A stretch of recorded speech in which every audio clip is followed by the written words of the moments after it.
ഹോട്ടലിൽ നിന്നും mobile phone മോഷ്ടിച്ചു എന്ന ചെറിയ ഒരു കുറ്റത്തിന് പാലക്കാട് ടൗൺ സൗത്ത് പോലീസ് പിടികൂടിയ യുവതിയാണിത്. പേര് വിദ്യ അമ്പാൾ, കൽപ്പാത്തി സ്വദേശിനി. മൊബൈൽ ഫോൺ മോഷണമൊക്കെ ചെറുത്. CBI ഓഫീസർ ആണെന്ന് പറഞ്ഞാണ് തട്ടിപ്പ് മുഴുവനും. ദോഷം പറയരുത്, വിദ്യ നല്ല കമ്പനി തരും.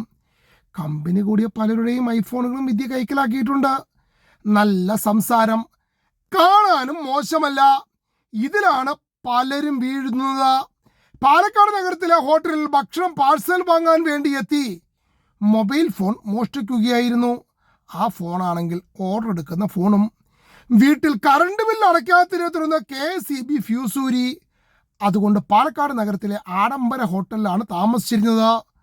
അവിടെ നിന്ന് മുങ്ങുന്നതിന് മുമ്പ് തന്നെ സൗത്ത് പോലീസ് പിടിച്ചു. അതുകൊണ്ട് ഒരു കേസ് ഒഴിവായി. അവിടുത്തെ ഹോട്ടൽ ബില്ലിനി ആര് കൊടുക്കും? ഇനി കുറേ നാൾ സർക്കാർ ചിലവിലാണ് വിദ്യയുടെ താമസം.